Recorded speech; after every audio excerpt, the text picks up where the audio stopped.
ముందుకెళ్లాలని కోరిక ఉందో మనందరికీ కూడా తెలుస్తుంది. మీ అందరికీ చెప్పాలి, ఎందుకంటే ప్రతిసారి కూడా ఒక మెగా డిఎస్సీని ఏర్పాటు చేయడం ఇప్పుడు చంద్రబాబు నాయుడు గారు గవర్నమెంట్ వచ్చిన తర్వాత, ఇంతకు ముందు చంద్రబాబు నాయుడు గారు ముఖ్యమంత్రిగా ఉండేటప్పుడు కూడా ప్రతి సంవత్సరం డిఎస్సీ తీస్తూ అదేవిధంగా కానిస్టేబుల్ పోస్టులు కూడా తీస్తున్నారు. ఈ సందర్భంగా ఈ వేదిక మీద ఒక విషయం కూడా నేను చెప్పాలి. 2001 డిఎస్సీలో నేను కూడా ఆ రోజు టీచర్నే. చంద్రబాబు నాయుడు గారు ఇచ్చిన డిఎస్సీలో నేను ఆ రోజు టీచర్ గా సెలెక్ట్ అయ్యి మళ్ళా అదే మంత్రివర్గంలో ఈ రోజు హోమ్ మినిస్టర్ గా మీ అందరి ముందు నిల్చునే ఒక బృహత్తరమైన అవకాశం. అందుకే అంటుంటా నేను ఒకసారి అదృష్టవంతురాలని అని. ఈ రకంగా మీ అందరి ఆశీస్సులు తీసుకునే ఒక మంచి అవకాశం. ఇది ఎంత ట్రాన్స్పరెంట్ గా జరిగిందంటే సుమారుగా 2005 రిట్ పిటిషన్లు వేశారు. అన్నిటినీ కూడా తిప్పికొట్టుకున్నాం. మీ అందరికీ కూడా ఎక్కడ కూడా చిన్న అవినీతికి గాని, ఎక్కడ కూడా చిన్న రికమెండేషన్స్ కి గాని ఎక్కడ తావు లేకుండా ఈ రోజు మీ అందరికీ కూడా ఆ రోజు ఫిజికల్ టెస్టులు చేసేటప్పుడు కూడా టెక్నాలజీనే పర్యవేక్షణాధికారి కింద పెట్టాం గానీ ఒక మనిషిని కూడా పర్యవేక్షణాధికారి కింద పెట్టలే. ఈ విషయం కంపల్సరీగా మీ అందరికీ తెలియాలి. ఎందుకంటే మీ అందరికీ తెలుసు ఆ రోజు రన్నింగ్ సిస్టమ్ మీ అందరికీ కూడా సీసీటీవీ కెమెరాస్ ఫుల్ గా అక్కడ పెట్టడమే కాదు, పరుగు పరీక్షలకి కూడా ఆర్ఎఫ్ఐడి చిప్స్ కూడా పెట్టి బయోమెట్రిక్ హాజరు పెట్టి ఎత్తు బరువు కూడా తీసే క్రమంలో టెక్నాలజీని బేస్ చేసుకున్నాం. ఈ రోజు టెక్నాలజీని ఎంత అడాప్ట్ చేసుకున్నామంటే ఎక్కడ కూడా నేరం జరిగిన తర్వాత మనం రియాక్షన్ కన్నా నేరం జరగక ముందే ఈ రోజు మనందరం కూడా పర్యవేక్షించుకోవాలి. నేర రహిత ఆంధ్రప్రదేశ్ ఏర్పాటు చేసుకోవాలని గౌరవ ముఖ్యమంత్రి గారు చేసిన ఒక మంచి ప్రతిపాదనకి ఈ రోజు పోలీసు శాఖ కూడా సహకరిస్తూ ముందుకు తీసుకెళ్తాం. ఎందుకంటే ఈ రోజు ఇన్వెస్టిగేషన్ లో కూడా నేరం జరిగిన తర్వాత జైలుకి వెళ్ళొచ్చులే ఎన్ని రోజుల తర్వాత ఎప్పుడో శిక్ష పడుతుందనే కన్నా నేరం జరిగి ఇంకా జైల్లోనే ఉండగానే శిక్ష పడే పరిస్థితిలో ఈ రోజు న్యాయ వ్యవస్థని కూడా మనం పటిష్టం చేసుకునే పరిస్థితి. ఇన్వెస్టిగేషన్ లో కూడా త్వరితగతిన చేయడానికి టెక్నాలజీని ఉపయోగించుకునే పరిస్థితి.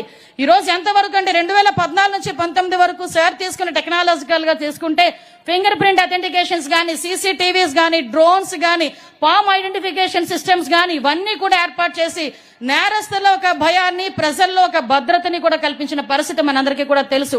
ఈ రోజు మీరందరూ కూడా కాకి చొక్కా వేసుకోబోతున్నారు. చాలా మందికి ఒక కళ, చిన్నప్పుడు మీ అమ్మా నాన్న పుట్టిన వెంటనే 4వ సంవత్సరంలో 5వ సంవత్సరంలోనో ఏ పండక్కో ఒక పోలీస్ యూనిఫామ్ తో ఒక ఫోటో ఉండే ఉంటది. చాలా మంది దగ్గర ఉందో లేదో ఒకసారి మీరు కూడా గుర్తు పెట్టుకోండి. ఎందుకంటే ప్రతి తల్లిది, ముఖ్యంగా మా ఉత్తరాంధ్ర జిల్లాల వాళ్ళకి పోలీస్ అంటే ఒక ప్యాషన్.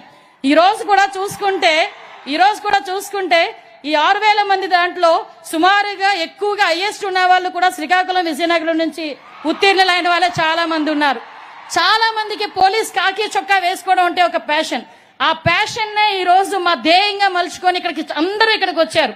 ఎన్నో కష్టాలు పడి ఉంటారు మీ తల్లిదండ్రులు మిమ్మల్ని పొజిషన్ లో చూడటానికి. అందుకే మీతో పాటు మీ తాలూకా ఉన్నతిని మీ తల్లిదండ్రులు కూడా చూసి ఆనందించాలి అని ఇలాంటి కార్యక్రమాన్ని ఏర్పాటు చేసి మీ అందరితోని కూడా ఈ సంతోషాన్ని పాలు పంచుకునేటట్టుగా చేసుకోవడానికి ఈ రోజు ఇక్కడ కూర్చున్నాం. ఇక్కడ మహిళా పోలీస్ కానిస్టేబుల్ ఎంపికైన వాళ్ళు ఉన్నారు. ఈ రోజు అప్పట్లో మహిళా కండక్టర్లను ఏర్పాటు చేసింది కూడా ఫస్ట్ టైం తీసుకొచ్చింది కూడా గౌరవ ముఖ్యమంత్రి గారు చంద్రబాబు నాయుడు గారే. మీ అందరికీ తెలుసు ఆర్మడ్ రిజర్వ్ పోలీసుల్లో ఇంతకు ముందు మహిళలు ఉండేవారు కాదు. కానీ 2014 నుంచి 19 కాలంలో ఆర్మడ్ రిజర్వ్ పోలీసుల్లో కూడా మహిళలు ఉండాలి, మహిళలు అన్నింటిలోనే ముందుకెళ్తారని ఆ రోజు కూడా ట్రైనింగ్ ఇప్పించి వాళ్ళందరినీ కూడా ఆర్మడ్ రిజర్వ్ పోలీసులుగా కూడా ఏర్పాటు చేసిన పరిస్థితి గౌరవ ముఖ్యమంత్రి గారిది. అప్పట్లో శక్తి టీమ్స్ అని సెపరేట్ గా ఏర్పాటు చేసి, శక్తి వెహికల్స్ ఏర్పాటు చేసి, శక్తి అనే యాప్ ను కూడా ఏర్పాటు చేసుకుని ఆ రోజు మహిళల భద్రత గురించి ముందుకు తీసుకెళ్లిన పరిస్థితి. ఈ సందర్భంగా పెద్దలు ఉన్నారు మాట్లాడడానికి. నేను ఒకటే చెప్తున్నా, కాకి చొక్కా అనేసరికి అది పవర్ కాదు. కాకి చొక్కా అనేది ఒక బాధ్యత, కాకి చొక్కా అనేది ఒక భరోసా. ఒక సాయంత్రం కాలేజ్ అయిపోయిన ఆడపిల్ల బయటకు వెళ్తుంటే ఈవ్టీజింగ్ ఎదుర్కొంటానేమని భయపడితే ఎక్కడో దూరాన కాకి చొక్కాలో ఒక కానిస్టేబుల్ డ్యూటీలో నుంచోకర్లే మామూలుగా కూడా నుంచున్నా చాలు, నేను ప్రశాంతంగా మా ఇంటికి వెళ్తాను అని చెప్పేదానికి ఒక భరోసా, ఒక కాకి చొక్కా. అదే పోలీస్ యూనిఫామ్.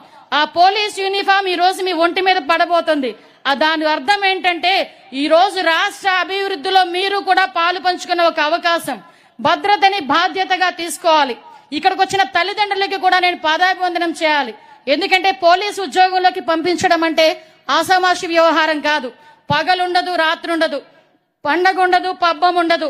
ఈ రోజు తుఫాన్ వచ్చినా నీ కొడుకు బయటికి వెళ్ళాలి. ఎక్కడైనా ఒక ప్రమాదం జరిగినా నీ కొడుకు బయటికి వెళ్ళాలి.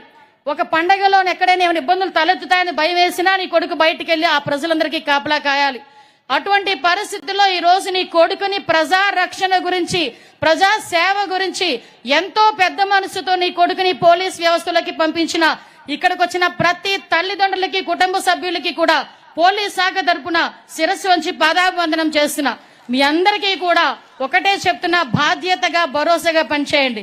ఇక్కడున్న ప్రతి ఒక్క కానిస్టేబుల్ కూడా అదృష్టవంతుడు. ఎందుకంటే ఒక విజనరీ నాయకుడు, ఒక ప్రజా నాయకుడు ఇద్దరి దగ్గర కూర్చొని మీరు అపాయింట్మెంట్ ఆర్డర్స్ తీసుకోవడమే కాదు, మీ శిక్షణ పూర్తి చేసుకుని 9 నెలల శిక్షణ పూర్తి చేసుకుని ఒక మంచి పోలీస్ గా బయటకు వచ్చి ఈ రాష్ట్ర అభివృద్ధికి, ఈ రాష్ట్ర భద్రతకి, ఈ రాష్ట్ర భరోసాకి ప్రజలందరికీ కూడా నమ్మకంగా మంచి పేరుతో మీరు మీ తాలూకా బాధ్యతను నెరవేర్తించాలని మనస్ఫూర్తిగా కోరుకుంటూ మరొకసారి మీ అందరికీ కూడా పోలీస్ కుటుంబంలోకి స్వాగతం పలుకుతూ మంచి అవకాశం ఇచ్చారు. నాకు ఇది నిజంగా ఇది ఒక చరిత్ర. ఈ చరిత్రలో నాకంటూ ఒక అవకాశం ఇచ్చిన గౌరవ ముఖ్యమంత్రి గారికి ప్రత్యేకంగా పాదాభివందనం చేసుకుంటూ, గౌరవ ఉప ముఖ్యమంత్రి గారికి ప్రత్యేకంగా ధన్యవాదాలు తెలియజేసుకుని సెలవు తీసుకుంటున్నా. జై Hind. Ma'am, your vision and commitment to law, order and public safety inspires all of us. The uniform is more than just a cloth. It is a commitment, a promise to serve, protect and uphold justice.